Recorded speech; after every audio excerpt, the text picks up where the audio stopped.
YouTubers,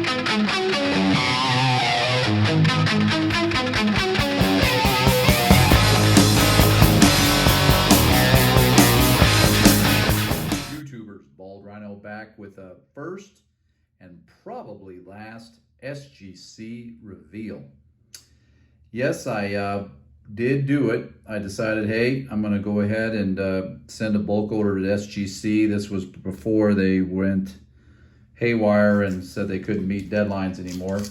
And I'll share my thoughts with you as I go through the cards, but it's something I'm probably not going to do again. I think it's just too risky, and the lack of resale with SGC is just too significant. So here's the 85 Topps Design 2020 Bichette, which isn't a bad gem mint 10. And one of the things I think I might say early is that I think that if you have a PC card, particularly a really kind of chrome or shiny card, it might be okay to go with SGC because you're not trying to sell it. But this card right here is a perfect example of the strategy that went awry in using SGC. I knew that this was off center, and I said, you know what, it won't get a 10 at PSA, but it's a nice card, rookie card of a guy that was Rookie of the Year but may never play again. But the 9.5 is in play, so I'll give it a try. And then I get a 9, and that makes this card worthless, and the grading of the card lost, the cost. And so I think in retrospect, the risk of going to SGC is greater than it is going to PSA. Here's another example of it. This card I actually thought was 10 potential, but I didn't want to risk it at PSA, and then I get a 9, which renders this card largely worthless as well. I might be able to get the grading fee here because it is Tatis, but he's cooled down quite a bit. So anyway, I just feel like SGC figured out that the folks were going to submit the non-10s to them, and they've responded by giving them vast majority of them 9s or lower. This is the Fernando Tatis 2020. It's one of the best looking cards from that set. Did get a 10. So and as always, I really would love everybody's thoughts. Sorry for all the glare, but man, I tell you, these cards shine like crazy. I do like the holder for sure. Just unfortunately, I mean, the economics of sending to SGC is so punitive. That's hard to imagine. Now, for example, this card would have gotten a 2 at PSA. And so I said to myself, well, I'm going to send some vintage just to give me an idea as to how they look at things. And this is a beautifully centered Mickey Mantle 1963, but it does have a rip there. And typically you can get a 1.5 or 2 from PSA, but you get a 1 here, which is okay. I mean, this is a PC card. It's actually quite a bit nicer than the grade. But it's great to grade these and put these in holder if they're damaged cards, because they're only going to get worse when you look at them. So, and then here's where it did pay off. You know, if you think it's not a 10, it's going to get a 9.5. There's one 9.5 of Devers, who's had a really nice year. I graded a lot of Devers in this order. Now this is one that, obviously a huge mistake. That's I couldn't pay someone to take the card. So that's hurts a lot. Here is the pink refractor. And you also can't auction SGC cards. And that's another thing that makes it hard. So your ability to turn the card and get your money back or try is virtually gone too. So that's the pink refractor 9.5. Not too bad on Jimenez. He had a nice year. This was just plain stupid. It's not an 8.5. But let me ask you this question. If you knew right now that SGC is every bit as difficult a grader as PSA, why would you send them any cards when their cards sell for 20 to 40% less than PSA does? And that's what I would encourage you to think about if you send cards to SGC. So anyway, this is the McGuire rookie. And yeah, It's not an 8.5. It's much nicer than that, but that's just, this is not, and I think that one thing I did notice too, if you're not perfectly centered at SGC, you are going to get slotted. And so here's another card completely worthless. All right. This one hurt quite a bit, but I really believe it's the same grade that would have been given at PSA because it's off center. Feel bad for the kid, but he's busted up. But that is a great card, press proof. Nice. All right, so moving on, we have boy, Mr. Barely hitting 200, Alonso in a PSA or in PSA. SGC 10, not bad. This one panned out. This is the Luis Robert. I knew it wasn't a 10, but a 9.5. Green camo, nice. This one was one of the fails of the whole order here. So I knew it wasn't going to be a 10. It's a rare pull. Cheers to Mike O for encouraging me to buy the mega boxes because I did pull this out in 2 of them. But right away you get a 9. So, and you'd much rather have a PSA 9 than a SGC 9 in this card. It's probably a 40% difference in price. Or even if you could sell it at all. Basically, you'd have to wait for all the PSA options to be gone before someone would turn to a 9 in SGC. But anyway, that's not sure what to do with that one. He's really cooled off. The grader loved Vlad Jr., so maybe he'll go on a diet and start taking his career seriously. But this is Vlad Jr. in the... and I think also, too, that SGC just decides that, hey, they do pop report control right out of the gate because they don't want the same problems PSA had. So, again, think about what you're doing. They are tough graders. You're not going to get the benefit of the doubt from SGC. They're tough. This is the short print 2020 donut on bat, and we got a 10. That's kind of a rare pull there. Should have probably been a PSA, but I didn't think it was a 10. So I had to go for it.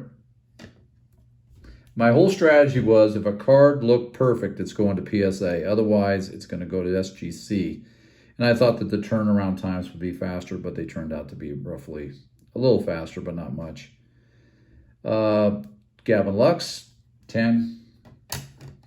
This is kind of a funny one, 9.5. I can't even say this guy's name, but I think he's back in baseball. Who knows? Over the pros. This was a big win here. This is the medal, silver medal. They only made 100 of these cards in 2019 Topps Heritage. And this is Ichiro. So this one might be something that can be sold. Here's a short print of the great Ernie Banks, or a player variation. Nice. Oh, you can kind of see my bald skull in the reflection there. That's kind of nice. There you go. And I think that every time there was a really nice card, they gave it a 9.5 or 9, almost all the time. This is the Prism Refractor of Laureano, 9.5. Shiny, though. Ooh. And they really are doing some pop control on Trout. I was just brutal on Trout. Here's the Turret of the Diamond, the Star, 9.5. Good looking card, though. See, so yellow on black looks great. That'll be the message of this for sure. There's a 9. When have you seen a pack pull Topps Chrome Update 9? That's brutal. Here's a 10 of the Legends in the Making Trout. Love that dude. And then another Trout. Now this is one that if you're gonna do PC, this is the Enfuego Panini Select. Really cool looking card. They gave it a 9. It's not a 9. It'll be a PSA 9, obviously, too, probably. But look how good that looks in the holder.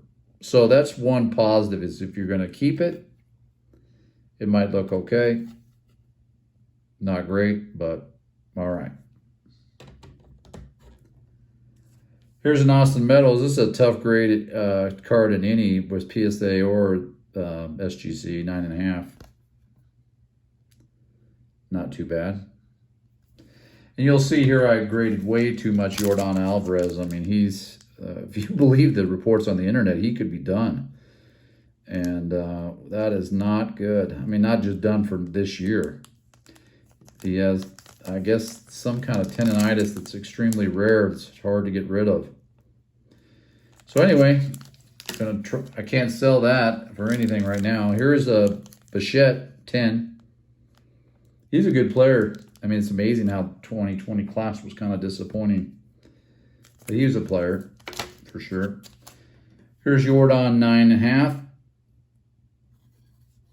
It gets worse. Here's a 9. Here's a 10. I know. It's hard to say it out loud, how stupid that was. Here's the Topps Chrome, which I really liked. I knew it would be a 9. Now, this makes sense, right?